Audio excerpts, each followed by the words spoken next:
बिहार चुनाव को लेकर एक सर्वे आया है। सर्वे के मुताबिक एनडीए यानी बीजेपी, जेडीयू व अन्य को 31% और महागठबंधन यानी राष्ट्रीय जनता दल, कांग्रेस और लेफ्ट को 27% वोट शेयर का अनुमान है। इस सर्वे में 5% वोट शेयर एलजेपी यानी चिराग पासवान के खाते में जाता दिखाया गया है। कई बार ये सर्वे गलत भी साबित हुए हैं। बावजूद इसके इस सर्वे में इस बात पर मुहर लगती है कि एलजेपी खुद तो कोई करिश्मा नहीं करने जा रही, लेकिन इसका वोट प्रतिशत अगर वोट में बदलता है तो दूसरे का खेल बनाने या बिगाड़ने का काम जरूर कर सकती है।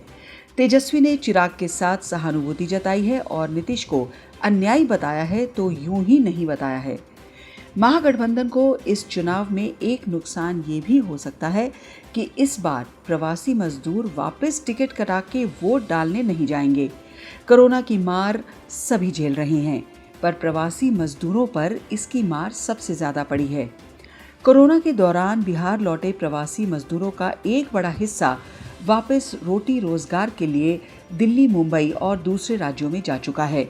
यूपी की तरह बिहार भी ओबीसी वोटर की बहुलता वाला राज्य है और राज्य की दो मुख्य पार्टियां टिकटों के बंटवारे में इसी वर्ग को प्रमुखता देती हैं। एक जनता दल यूनाइटेड और दूसरी राष्ट्रीय जनता दल। स्वर्ण वोटरों को साथ लाने के लिए एनडी की ओर से बीजेपी स्वर्णों को ज्यादा टिकट देती है और महागठबंधन की ओर से कांग्रेस यही काम करती है।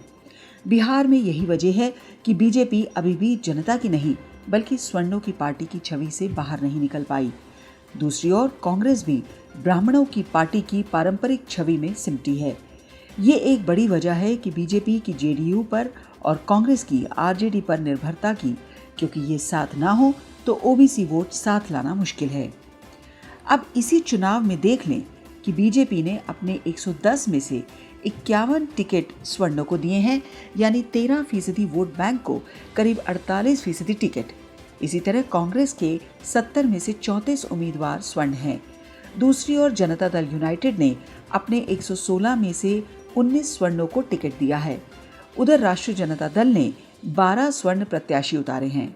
अब आप समझ रहे होंगे कि पिछड़ों के बिहार में अगड़ों के भरोसे देश की दोनों मुख्य राष्ट्रीय पार्टियां हैं, जबकि पिछड़ा वोट बैंक बिहार की दो क्षेत्रीय पार्टियों के साथ है और पिछड़ों में यादव आरजेडी और गैर यादव ओबीसी जेडीयू के साथ। तो कुल मिलाकर ये कि पिछड़ों के राज्यों में अगड़ों का दाव है और जिन दलितों पर दाव नहीं है उनके हाथों में सीएम का ताज है।